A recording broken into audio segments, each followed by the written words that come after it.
Marwada koobaad ee qaranka Zainab Cabdi Macalin ayaa safar shaqo ku timid dalka Turkiga kadib martiqaad rasmi ah oo ay ka heshay dhigeeda dalka Turkiga Emine Erdogan.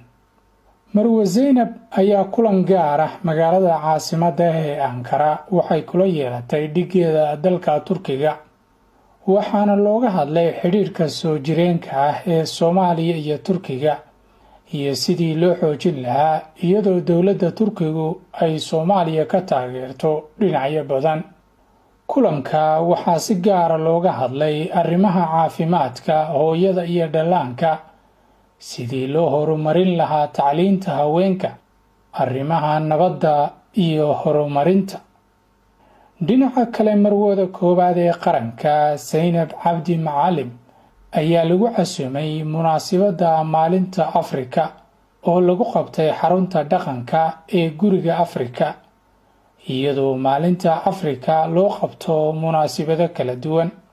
Munaasabadda maalinta Afrika oo ay qabteen marwada dalka Turkiga Emine Erdogan iyo wasaaradda arrimaha dibadda qaybteeda Afrika, waxaa sidoo kale ka soo qayb galay safiirka Soomaaliya ee Turkiga Jaamac Abdullaahi Caydiid, safiirada dalal ay ka mid yihiin Liibiya, Congo, Niger, Madaxweynaha hay'adda Tika, marwooyinka safiirada Afrika ee ku sugan dalka Turkiga, iyo ardayda Afrika ee wax ka barta dalka Turkiga oo ay qayb ka yihiin arday Soomaaliyeed oo deeq waxbarasho ka helay dawladda Turkiga.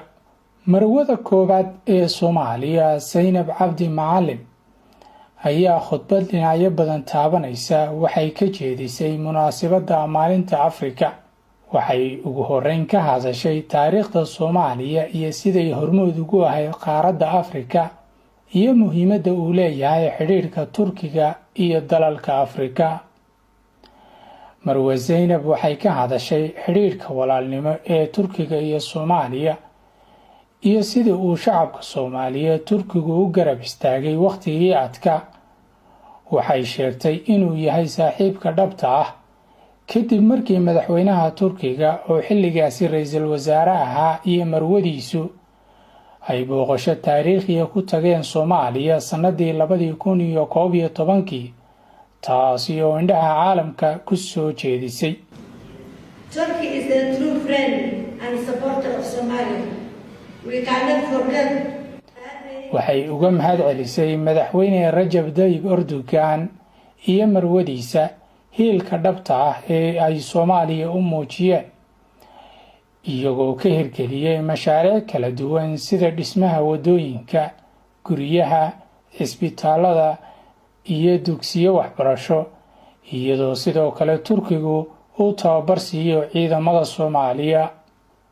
Marwada koobaad ee qaranka Zainab Cabdi Macalin waxay khudbadeeda ku xustay shirkadda diyaaradaha ee Turkish Airlines oo duulimaadyo toos ah oo caalami ah ka bilowday dalka kadib burburkii kuna xidhay caalamka intiisa kale, iyadoo hadda shirkado badan oo caalami ah ay door bidayaan inay Soomaaliya duulimaadyo kala duwan ka sameeyaan.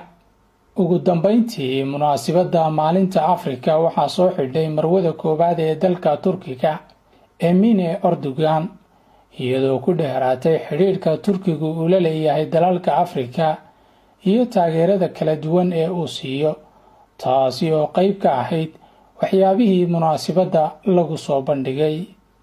Axmed Cabdiqaadir Ismaaciil Axmed Darwiish, magaalada Ankara.